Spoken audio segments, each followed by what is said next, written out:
Guys this is Hasan और आज मैं लेके आऊँ बहुत इम्पॉर्टेंट मैसेज कैंसर वालों के लिए। यस गाइस, बेसिकली ये मैसेज सब वाटर एलिमेंट कैंसर, पाइसेस और स्कॉर्पियो के लिए सेम होगा, लेकिन ये स्पेसिफिकली लव रीडिंग है कैंसर से रिलेटेड। ठीक है गाइस, इसमें हम देखेंगे कि ये मई का मंथ आप लोगों के लव रिलेशनशिप कैसे रहते हैं, शादी या सेपरेशन, एक्स या नेक्स्ट या करंट सिचुएशन में आप लोग चाहे मैरिड हैं, चाहे डबल हैं, चाहे सिंगल हैं, चाहे आप लोग या बॉयफ्रेंड और गर्लफ्रेंड या लिविंग रिलेशनशिप में आप लोगों की ओवरऑल क्या सिचुएशन रहेगी मई के इस पूरे मंथ में। गाइस लव टैरो रीडिंग है ये मई 2023 क्या कहता है कैंसर वालों के लिए। बिना वक्त ज़ाया किए स्टार्ट करते हैं हम इस टैरो कार्ड की रीडिंग को। लेकिन वीडियो स्टार्ट करने से पहले गाइस मेरे चैनल को सब्सक्राइब करें, बेल आइकन को प्रेस करें और मुझसे पर्सनल रीडिंग लेने के लिए आप लोग कभी भी मुझे डीएम कर सकते हैं। इंस्टाग्राम लिंक अवेलेबल रहता है डिस्क्रिप्शन बॉक्स में, और उसके अलावा जीमेल आईडी के जरिए भी आप लोग मुझे ईमेल कर सकते हैं। Guys this is it.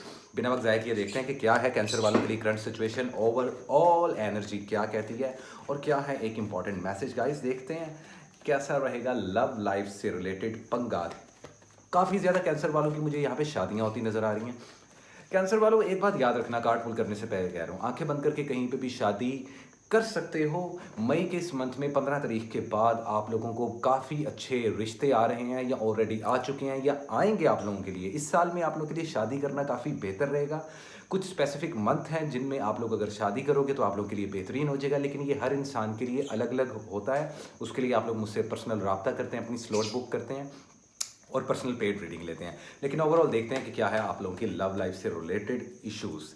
Guys night of wands आप लोगों के लिए लोग आप लोगों को अप्रोच कर रहे हैं, कुछ रिश्ते आ रहे हैं, कुछ या फिर मुझे फायर एलिमेंट वालों के साथ डील करते हुए आप लोग नजर आ रहे हो। लियो, सैजिटेरियस, एरीज, इन तीनों स्टार्स में से कोई एक स्टार हो सकता है जो कि आपका स्पाउस हो, लाइफ पार्टनर हो, या आप लोगों का बॉयफ्रेंड या गर्लफ्रेंड हो। सिंगल जो कैंसेरियंस वाले हैं वो अगर किसी को अप्रोच करना चाहें आंखें बंद करके इस मंथ में अप्रोच कर सकते हैं। गाइस देखो, अगर वैसे तो ज़्यादातर कैंसर वालों के रिलेशनशिप बहुत अच्छे चल रहे हैं, लेकिन यहाँ पे मैं 50-50% दे रहा हूँ। कैंसर वालों की रीडिंग कुछ ऐसी आ रही है, 50% कैंसर वाले बहुत हैप्पी हैं, शादियाँ होती नज़र आ रही हैं, डेट फिक्स होती नज़र आ रही हैं, मनपसंद की शादियाँ हो रही हैं, मनपसंद के रिश्ते आ रहे हैं। और अगर ऐसा नहीं है तो अरेंज मैरिजेस जिन कैंसर वालों की हो रही हैं उनके लिए भी काफ़ी अच्छा है।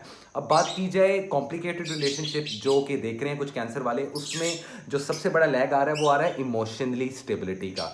इमोशनली काफ़ी आप लोग क्लोज हो या आपका पार्टनर क्लोज है, जिस वजह से आप लोग दोनों ही क्लोज हो। बेसिकली वाटर एलिमेंट की इन्फ्लुएंस बहुत ज़्यादा हो सकता है आप लोग सेम जोडियक किसी कैंसर, पाइसेस या स्कॉर्पियो के साथ भी डील करते हुए नजर आ रहे हो, तो वाटर और फायर एनर्जी की इन्फ्लुएंस आप लोगों के चार्ट में काफ़ी नज़र आ रही है।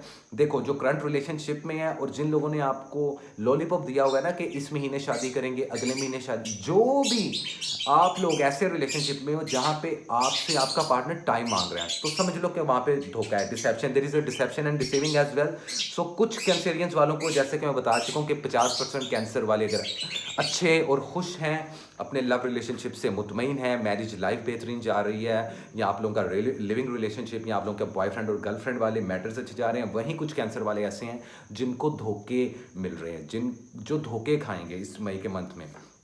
ठीक है, और धोखे खाने के बाद ऐसा नहीं है कि आप लोग रुकोगे, आप लोग फौरन मूव ऑन हो जाओगे। बहुत कम कैंसरियन वाले हैं जो कि डिप्रेशन में, अदरवाइज आप लोग मूव ऑन होते हुए नजर आ रहे हो।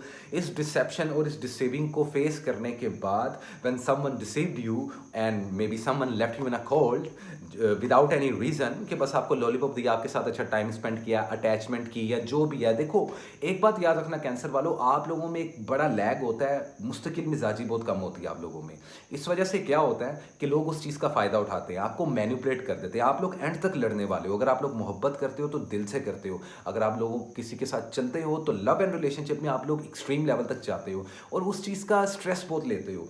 तो कुछ कैंसर वाले ऐसे होते हैं जो फ़ौरन से पहले मूव ऑन हो जाते हैं, लेकिन वहीं कुछ कैंसर वाले ऐसे होते हैं जो उस चीज़ का इतना डिप्रेशन और एंजाइटी ले लेते हैं जिस वजह से वो बीमार पड़ जाते हैं। इस चीज़ से परहेज़ करना। अदरवाइज बात की जाए आपके फ्यूचर पार्टनर की, तो यस, किंग ऑफ पेंटिकल्स, ये फाइनेंशियली काफ़ी स्ट्रॉन्ग होगा। बाहर के मुल्कों के काफ़ी रिश्ते आते हुए मुझे नज़र आ रहे हैं या ऑलरेडी आ चुके हैं, जिनकी तारीखें आप मई की 15 तारीख के बाद आप लोग रख सकते हो ओवरऑल सबके लिए। जहाँ तक एक्स पार्टनर की बात है तो नो, एक्स पार्टनर आपका वापस नहीं आएगा। द हैंगमैन की सिचुएशन है, तो वो कैंसर वाले जो कि अभी तक पुरानी एनर्जी को कैरिड अवे कर रहे हैं या पास्ट ट्रॉमा कैरिड अवे कर रहे हैं, पुराने दुख और दर्द और तकलीफ़ों को साथ लेके चल रहे हैं, वो ऐसा मत कर रहे हैं, वरना लाइफ में डिलेज आएंगे और सब कुछ अटक जाएगा। उससे क्या होगा, शादियां भी रुक जाएंगी और जो आप लोग के करंट रिलेशनशिप चल रहे हैं उनमें भी बिगाड़ पैदा होगा। और ज़्यादातर बिगाड़ इसलिए पैदा होगा क्योंकि आप लोग कन्फ्यूज़ हो जाते हो, जहाँ कोई उंगली पकड़ा के लेके चलते आप लोग वहीं चलना शुरू हो जाते हो, जो कि सही बात नहीं है। जो सिंगल कैंसर वाले हैं उनके लिए कुछ ऐसी अपॉर्चुनिटी है जो कि छुपी हुई है, इर्द गिर्द ही है, अभी फिलहाल आप लोगों को नज़र नहीं आएगी। लेकिन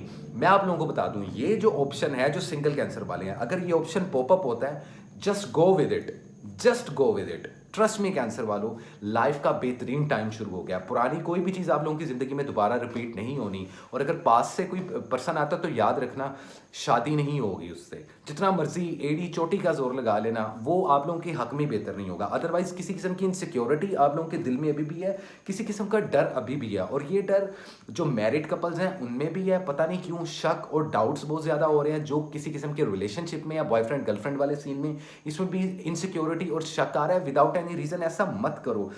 बाकी वो लोग जो विलिंग हैं ट्विंस फ्रेम के लिए, तो उसके लिए थोड़ा सा आप लोगों को कम से कम 2 महीने का वेट करना पड़ेगा। अगस्त में जाके आपको अपनी मनपसंद का रिश्ता या शादी वगैरह तय होती है आप लोगों की नज़र आ रही है।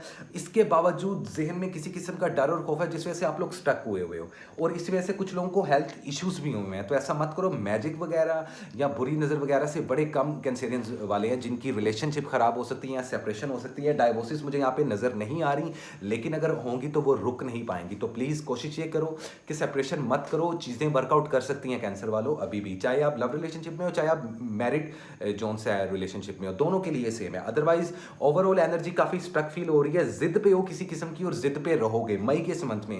ठीक है, कभी कभार जिद करना जरूरी होता है। यू नो वर्ड कैंसर वालों, everything is fair in love and war actually.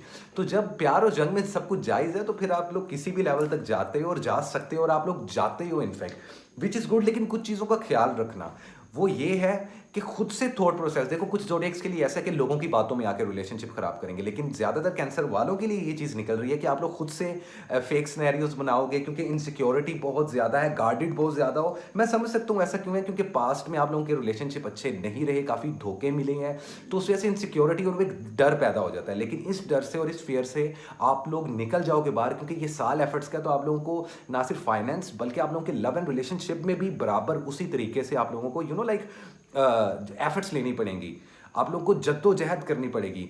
और I mean without sacrifice, without मेहनत के, विदाउट एफर्ट की ज़िंदगी में क्या मिलता है? कुछ भी नहीं मिलता। तो बैठे बिठाए अगर आप लोगों को अच्छे रिश्ते आ रहे हैं, बाहर के मुल्कों के रिश्ते आ रहे हैं, स्पेशली यहाँ पे मैं लड़कियों को हाईलाइट करूँ, तो बच्चों और क्या चाहिए?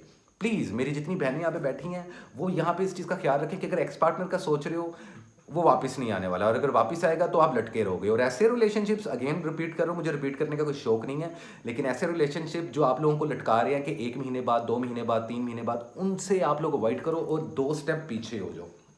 ठीक है, अगर वो आप लोगों को डिजर्व करते होंगे तो वो खुद आप लोगों के पास चल के आएंगे। तो किसी का डोरमैट मत बनो। लोग आपको डोरमैट की तरह अक्सर यूज कर जाते हैं लव एंड रिलेशनशिप में। इस चीज से परहेज करना, वरना फिर से दोबारा वो पुराना लूप होल स्टार्ट होगा, दुख दर्द तकलीफ फेस करना पड़ेगा। ये मई का मंथ काफी क्योस भरा है, इसी तरीके से फ्लक्चुएशन रहेगी। ओवरऑल एनर्जी है जिद की, जिद पकड़ के रखो लेकिन इन अ वेरी पॉजिटिव वे। लेकिन ऐसा ना करो कि जिद में आप लोगों को पता ही ना चले कि आप लोग कुछ अच्छा कर रहे हो या कुछ बुरा कर रहे हो। तो ये चीज लाजमी जहन में रखना। ये टोटल ओवरऑल एनर्जी रहेगी। एक एडवाइस कार्ड मैं आपको बता दूं तो S of wands, fire energy के साथ भी डील करते हुए नजर आ रहे हैं मुझे कैंसर वाले, किसी लियो सैजिटेरियस एरीज के साथ, या पाइसिस स्कॉर्पियो, या कैंसर वालों के साथ सेम ज़ोडिएक। या यूं भी हो सकता है गाइस कि आप लोगों का जो पार्टनर है या आप लोगों के खुद के बर्थ चार्ट में जोन सा है फायर की एनर्जी, फायर की एनर्जी की इन्फ्लुएंस बहुत ज्यादा हो। लेकिन ओवरऑल देखा जाए तो मैं इस चीज को 60% दूंगा। लव एंड रिलेशनशिप आप लोगों के 60% पे जा रहे हैं। जिनके खराब हैं वो भी 60% है और जिनके अच्छे हैं वो भी 60% है। तो इस चीज को अगर 100% करना चाहते हो तो कोशिश करो कि गुस्से पे काबू पाओ, जिद करो, अच्छी चीज पे करो, अपने राइट पे जिद करो, राइट के लिए स्टैंड लो, रॉन्ग के लिए स्टैंड लोगे। गुस्सा करोगे तो मुंह से कुछ ऐसे अल्फाज निकलेंगे जो बनी बनाई गेम को खराब कर सकते हैं। इस चीज को ख्याल जहन में रखना, और ये स्पेशली इस मंथ मई के लिए। तो गाइस दिस इज इट, ये थी कैंसर वालों की ओवरऑल रीडिंग, करंट सिचुएशन और टोटल एनर्जी मेरी एक एडवाइस कार्ड के साथ। इसी के साथ कसान को इजाजत, मिलते हैं अगले वीडियो में, तब तक के लिए लव एंड पीस गाइस।